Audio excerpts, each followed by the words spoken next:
The term Easter egg was coined in 1979 by the Atari classic Adventure. Hidden in a level was a secret message which was made to evoke the sensation of an Easter egg hunt as the player searched.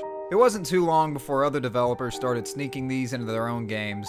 This included references to other titles and sometimes even putting their own logo or company name cleverly hidden somewhere in the textures of the game. But as our gaming community evolved, so did the Easter eggs.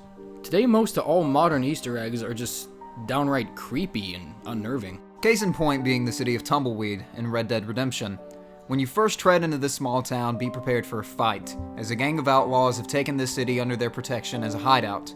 This includes wiping out the entire gang in the lower level of the settlement, rescuing the sheriff, and then proceeding to fight your way up the mansion, perched on the side of a hill.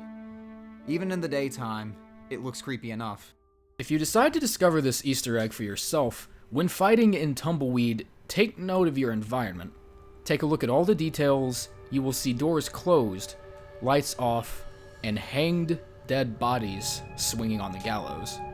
This does give the city a nice chilling ambience during the day, but remember the details you see. This will be important later. When you've completed this side quest, return to the city at night. There will be no inhabitants and no activity inside any of the buildings. If you stay in the town long enough before starting to explore, you'll begin to hear disturbing ambient noises, including creaky swinging doors, distant barking animals, and on rare occasions, echoes of other people talking. This is where the details you notice during the day come in. In the tavern, if the light was off when you discover the city, chances are you will see a single lit candle in the bar area of the building when you go inside. This is the only light we could find in the area, but it was still pretty unnerving. It doesn't stop there though. Some of the doors will be opened. You can occasionally catch one moving if you have a good eye, and the bodies hanging from the gallows when you enter the city, they're no longer there. All of it put together will make for a paranoia-inducing and downright terrifying experience. After exploring pretty much all that's left to be seen on the lower levels of the city, you will see a church in the distance. We'll save that for later, and you'll see why. Let's focus on the mansion first. The edifice itself looks intimidating enough. The boarded up windows and rotted wooden planks give an abandoned appearance. The first thing you'll notice when entering is a lone piano, unoccupied and angled facing the basement. Right away, you'll start to hear the doors creak again, but this time, you can tell they're inside the house, as they're much closer and accompanied with footsteps. When exiting the main room and exploring around, you might hear keys being struck on the piano. You never actually see the entity that is watching you, but it is pretty safe to assume that the entire time you're in the mansion, you are being watched and followed by a presence.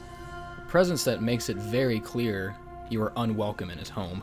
Also, if you just wander out in the town, you can hear barking coming from a dog that isn't there. No matter how much you follow it, no matter how much louder the barking gets, you never find the dog.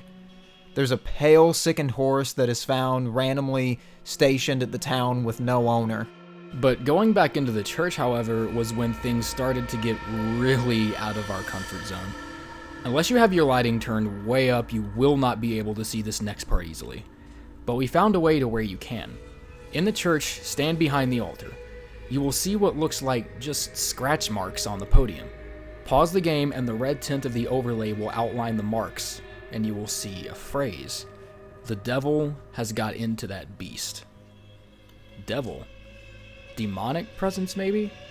This is starting to look less like your average video game haunting and more like a possession. A possession? From what I know about haunting lore, possession is demonic territory. But in this game, the entity is able to interact in a physical form, such as opening and closing doors, striking keys, leaving footsteps, not to mention the bats that arrive every morning. A demonic presence with a physical form doesn't sound like a ghost. It sounds like a vampire. But how would that explain the noises when the vampire's gone? In older lore, vampires have always been known to be great illusionists. They can use powers to distract and frighten trespassers from their lair while they're gone, and they usually have guards of some kind to watch over their home, such as a dog or a horse. Let's shed some light on our primary culprit, the man from the most controversial mission in the game, I Know You.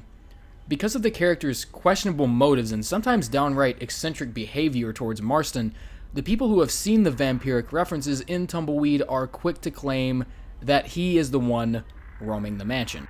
This is blatantly wrong, considering the mission can take place in the daytime if you choose. Aside from this, the game makes a point to make sure the player never actually sees the vampire himself in the entirety of the game. What we do think is the mansion is not your territory to explore. It belongs to another being, and while there is no confirmed sighting of the presence, and you cannot see him, we do believe there is a vampire in the mansion, and he can see you.